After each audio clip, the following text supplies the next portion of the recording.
Hi hello ಎಲ್ಲರಿಗೂ ನಮಸ್ಕಾರ. Roopa Nagaraj YouTube ಚಾನಲ್ಗೆ ತಮ್ಮೆಲ್ಲರಿಗೂ ಸ್ವಾಗತ. ಜೀವಾನಿ ಎಪಿಸೋಡ್ 68. ತಪ್ಪದೆ ಕಥೆನ ಕೇಳಿ ನಿಮ್ಮ ಅನಿಸಿಕೆ ಅಭಿಪ್ರಾಯಗಳನ್ನು ತಿಳಿಸಿ. ರೆಡ್ಡಿ ಕಡಲು ಕಣ್ಣೇ ಬಿಡ್ತಿಲ್ಲ ಕಣೋ. ಭಯ ಆತಂಕದಲ್ಲಿ ಹೇಳಿದ ಅಗ್ನಿಯ ಮಾತಿಗೆ, ಅಣ್ಣ ಇನ್ನೊಂದು ಸ್ವಲ್ಪ ಹೊತ್ತು ಆಸ್ಪತ್ರೆ ಬಂದ್ಬಿಡುತ್ತಣ್ಣ, ಸಮಾಧಾನ ಹೇಳುತ್ತಲೇ ಗಾಡಿ ಚಾಲು ಮಾಡುತ್ತಿದ್ದ ರೆಡ್ಡಿ. ಕಣ್ಣು ಬಿಡು ಕಡಲು, ಯಾಕೆ ಹೀಗೆ ಮಾಡ್ತಿದ್ಯಾ, ಪ್ಲೀಸ್ ಕಣ್ಣು ಬಿಡು. ಇಷ್ಟೊತ್ತು ಇದ್ದ ಧೈರ್ಯ ಅವಳು ಎಷ್ಟು ಹೊತ್ತಾದರೂ ಕಣ್ಣು ಬಿಡದೇ ಇದ್ದ ಕಾರಣ ಅವನಿಗೆ ಭಯವೇ ಶುರುವಾಯಿತು. ಅವನಲ್ಲಿದ್ದ ಆ ರಾಕ್ಷಸ ಧೈರ್ಯ ಅದೆಲ್ಲಿ ಹುದುಗಿ ಹೋಗಿತ್ತೋ. ಅವಳನ್ನು ಗಟ್ಟಿಯಾಗಿ ಅಪ್ಪಿಕೊಂಡು ಬಿಟ್ಟ ಅಗ್ನಿ. ಅವನಿಗೆ ಇದೆಲ್ಲ ಮೊದಲನೇ ಬಾರಿ ಇಂತಹ ಸ್ಥಿತಿ. ಸದಾ ನಿನಗೆ ಪ್ರೀತಿ ಇರಲಿ ಎಂದದ್ದು ಇದಕ್ಕೆ ಅಲ್ವೇ? ಈ ರೀತಿ ನನ್ನನ್ನು ಬಿಟ್ಟು ಹೋಗುವ ಯೋಜನೆ ಯಾಕೆ ಕಡಲು? ಕಣ್ಣು ಬಿಡು, ನನ್ನಿಂದ ನಿನ್ನನ್ನು ಈ ರೀತಿ ನೋಡಲಾಗುತ್ತಿಲ್ಲ. ಅವನ ಕಣ್ಣಲ್ಲಿ ಸದ್ದಿಲ್ಲದೆ ಕಂಬನಿ ಜಾರಿತು. ಅವನ ಕಣ್ಣ ಬೆಚ್ಚನೆಯ ಕಂಬನಿ ಅವಳ ಕೆನ್ನೆಗೆ ಮುತ್ತಿಕ್ಕಿತು. ಅದರ ಬಿಸಿ ಅನುಭವಕ್ಕೆ ಕಣ್ಣು ನಿಧಾನವಾಗಿ ಕಣ್ತೆರೆದಳು ಆಕೆ. ತಲೆ ಮೇಲೆತ್ತಿ ಅವನ ಮುಖವನ್ನೇ ನೋಡಿದವಳು, ಅಗ್ನಿ ಅಳ್ಬೇಡ, ನಾನು ಹುಷಾರಿದ್ದೀನಿ ಹೇಳುವಷ್ಟರಲ್ಲಿ ಆಸ್ಪತ್ರೆ ತಲುಪಿದ್ದರು. ಅವಳು ಕಣ್ಬಿಟ್ಟು 2 ಮಾತನಾಡಿದ್ದೇ ಅವನಿಗೆ ಮತ್ತೆ ತನ್ನ ಜೀವವೇ ಮರುಕಳಿಸಿದಂತಾಗಿತ್ತು. ನೀನು ಏನು ಮಾತಾಡಬೇಡ, ಬಾ ಆಸ್ಪತ್ರೆ ಬಂತು ಎಂದವ ಮತ್ತೆ ಅವಳಿಗೆ ಮಾತನಾಡಲು ಅವಕಾಶ ಕೊಡದೆ ಕಾರು ಇಳಿದವನೇ ಅವಳನ್ನು ಎತ್ತಿಕೊಂಡು ಆಸ್ಪತ್ರೆ ಒಳ ನಡೆದ. ಅಷ್ಟರಲ್ಲಿ ಕನಕನು ಬಂದಿದ್ದ. ಎಲ್ಲದರ ವ್ಯವಸ್ಥೆಯಾಗಿತ್ತು. ಡಾಕ್ಟರ್ ಇವರಿಗಾಗಿಯೇ ಕಾದು ಕುಳಿತಿದ್ದರು. ಬಂದ ತಕ್ಷಣ ಅವಳಿಗೆ ಚಿಕಿತ್ಸೆ ಶುರು ಮಾಡಿದರು. ಉಳಿದ ಇಬ್ಬರಿಗೂ ಸಹ. ಏನಿದೆಲ್ಲ ಅಗ್ನಿ, ಹೇಗಾಯ್ತು? ಸಂಕಟದಲ್ಲೇ ಕೇಳಿದ ಕನಕ. ನಂಗೇನು ಗೊತ್ತಿಲ್ಲ ಕನಕ, ಇನ್ಸ್ಪೆಕ್ಟರ್ಗೆ ಎಲ್ಲ ತಿಳಿಸಿದ್ದೀನಿ, ನೋಡಬೇಕು ಅವ್ರು ಏನು ಹೇಳ್ತಾರೆ ಅಂತ. ಆದರೆ ಒಂದಂತೂ ನಿಜ, ಕಡಲು ಆ ಊರಿಗೆ ಹೋಗಬಾರ್ದಿತ್ತು. ಇದೆಲ್ಲ ಅಲ್ಲಿನವರದೇ ಕೆಲಸ. ನಾನು ಸಾರಿ ಬಡ್ಕೊಂಡೆ, ಕೇಳಲಿಲ್ಲ ಈಕೆ. ನಾನು ಅಲ್ಲಿಗೆ ಹೋಗದೇ ಇದ್ದಿದ್ರೆ ಇವತ್ತು ಕಡಲು ಜೀವಂತ ವಾಪಸ್ ಬರ್ತಾ ಇರಲಿಲ್ಲ.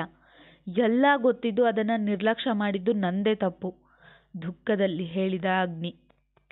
ಸಮಾಧಾನ ಮಾಡ್ಕೋ ಅಗ್ನಿ, ಅದಕ್ಕೆ ತಾತ ಹೇಳಿದ್ದು ಎಲ್ಲಿಯೂ ಹೋಗಬೇಡಿ ಅಂತ. ಆದರೆ ನಮ್ಮ ಮಾತು ನಿಮ್ಮ ಕಿವಿಗೆ ಹೇಗೆ ತಲುಪುತ್ತೆ ಹೇಳು? ಹಾಗೆ ಇನ್ನೊಂದು ಮುಖ್ಯವಾದ ವಿಷಯ, ಇವಾಗ ಹೇಳಬೇಕೋ ಹೇಳಬಾರ್ದೋ ಗೊತ್ತಿಲ್ಲ. ನಿಮ್ಮ ತಾತ ಚಂದ್ರಕಾಂತ್ ಸತ್ತೋಗ್ಬಿಟ್ರು. ಅವನ ಹೆಗಲ ಮೇಲೆ ಕೈ ಹಾಕಿ ಸಮಾಧಾನ ಪಡಿಸುತ್ತಲೇ ಹೇಳಿದ ಕನಕ. ಇದೇನು ಕನಕ, ಅಪ್ಪ ಹೇಳಿದ್ರು ಹುಷಾರಾಗ್ತಾರೆ ಅಂತ, ನೀನು ನೋಡಿದ್ರೆ ಹೀಗೆ ಹೇಳ್ತಿದ್ಯಾ? ಆಶ್ಚರ್ಯದಲ್ಲಿ ಕೇಳಿದ.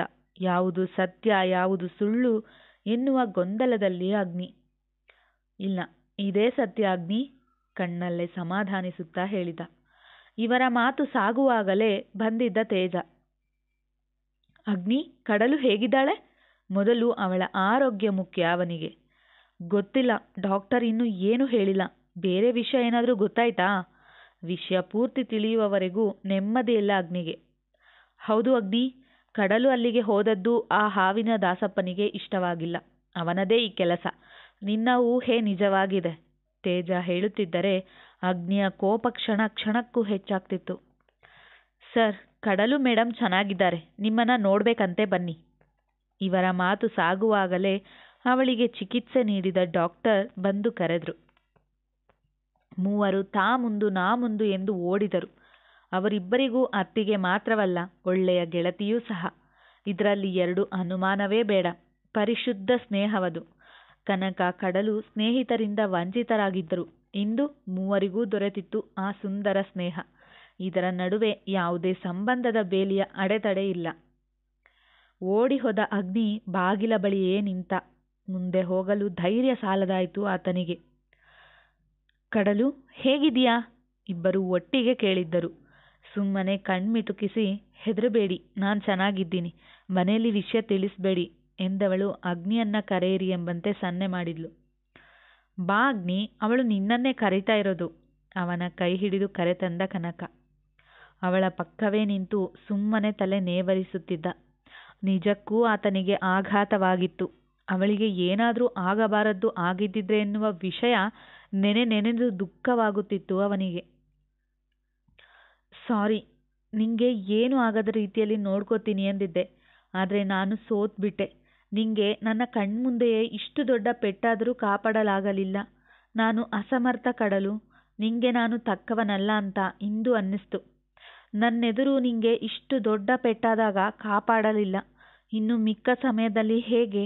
ಈ ತಪ್ಪಿದ ಮಾತಿಗೆ ನಾನೇನು ನಿನಗೆ ದಂಡ ಕಟ್ಟಬೇಕು ತಿಳಿಸು. ನೀನು ಏನು ಹೇಳಿದ್ರೂ ಸರಿ, ಅಂತಹ ದಂಡ ಭರಿಸಲು ನಾನು ಸಿದ್ಧ. ಅವಳ ಕೈ ಹಿಡಿದು ದುಃಖದಲ್ಲಿ ಒಂದೇ ಸಮ ಹೇಳ್ತಿದ್ರೆ ಅವಳಿಗೆ ಮಾತನಾಡದ ಪರಿಸ್ಥಿತಿ.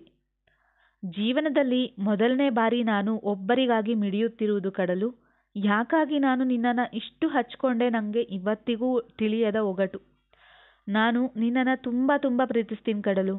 ಅವಳ ಮುಂಗೈಗೆ ಗಟ್ಟಿಯಾಗಿ ಚುಂಬಿಸಿದ, ಸಹೋದರರ ಎದುರಲ್ಲೇ. ನೀವಿಬ್ರೂ ಮಾತಾಡ್ತಾ ಇರಿ, ಬಂದ್ವಿ ಎಂದ ಇಬ್ಬರು ಆಚೆ ಬಂದರು.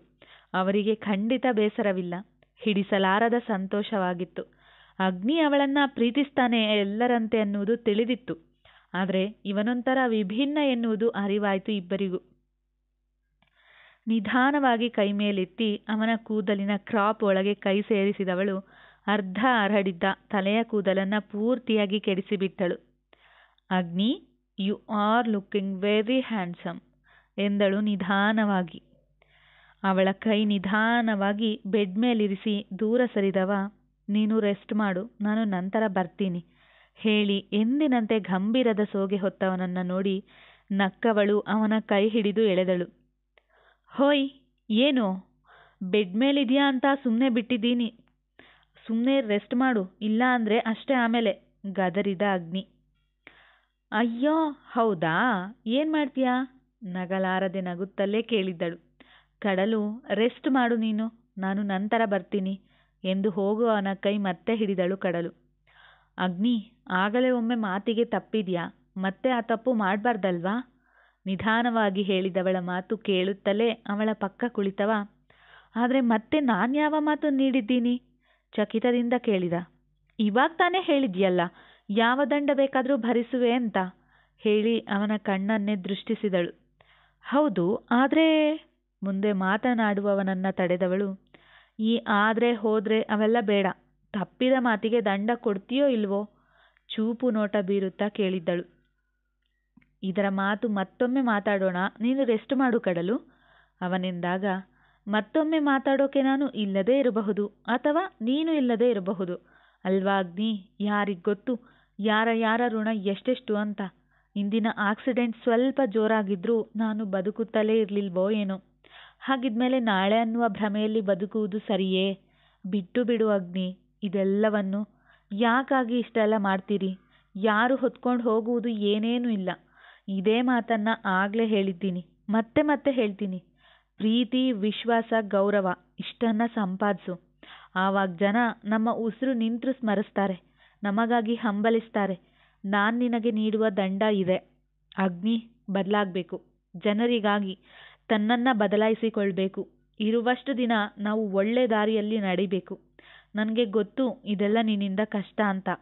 ಹಾಗಂತ ಪ್ರಯತ್ನವೇ ಮಾಡದಿದ್ರೆ ಎಳೆ ಮಗು ಬೀಳುವೆ ಎನ್ನುವ ಭಯ ಬಿಟ್ಟು ಮೊದಲನೇ ಹೆಜ್ಜೆ ಇಟ್ಟ ಮೇಲೆ ನಡೆಯಲು ಓಡಲು ಸಾಧ್ಯವಾಗಿದ್ದು, ಅದೇ ರೀತಿಯಲ್ಲಿ ನೀನು ಒಂದೊಂದೇ ಹೆಜ್ಜೆ ಬದಲಾವಣೆ ಪಥದೊಳಗೆ ಇಡು ಅಗ್ನಿ.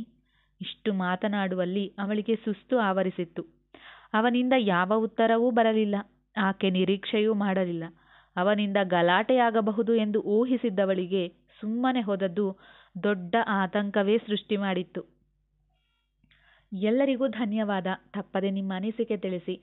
ಒಂದೆರಡು ದಿನದಿಂದ ಕತೆ ಹಾಕಲಿಲ್ಲ, ನಂಗೆ ಸ್ವಲ್ಪ ಹುಷಾರಿರಲಿಲ್ಲ, ಹಾಗಾಗಿ ನನಗೆ ಕತೆ ಹಾಕಲಿಕ್ಕೆ ಸಾಧ್ಯ ಆಗಲಿಲ್ಲ. ತಪ್ಪದೆ ಕತೆ ಬಗ್ಗೆ ನಿಮ್ಮ ಅಭಿಪ್ರಾಯ ತಿಳಿಸಿ.